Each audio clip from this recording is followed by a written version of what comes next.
So brief overview of muscle contraction. First, what's going to happen is you're going to get a signal from the CNS down a motor neuron in to the neuromuscular junction.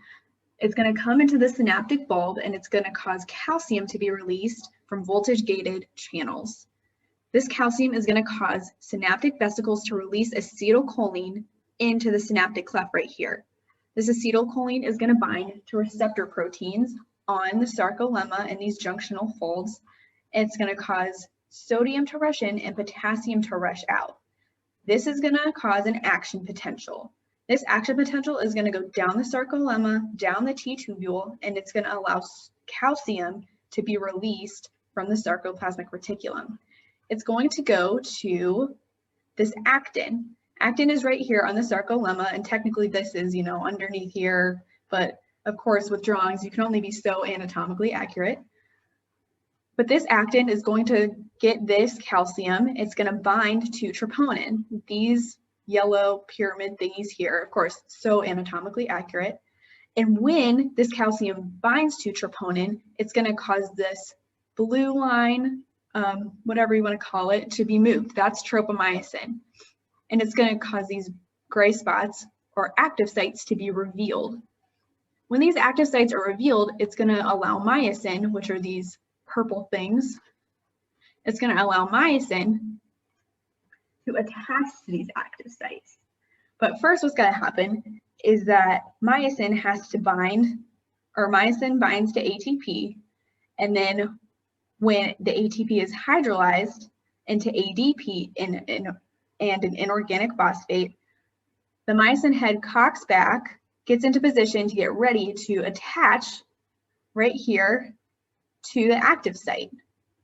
So in order for the myosin head to attach to the active site, it has to hydrolyze into ADP and an inorganic phosphate, and then it can attach to the active site on the actin. Then the power stroke can occur. When the ADP and the inorganic phosphate is released, it's going to cause the power stroke, and this myosin head is going to move forward. It's going to go back forward, flex, if you will. It's going to flex forward, and it's going to pull this actin back. And that's going to allow the filaments, the actin and the myosin, to slide past each other and allow this sarcomere to get shorter.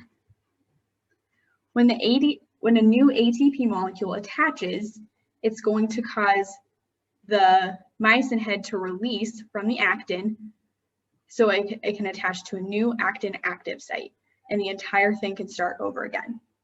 Now, for relaxation.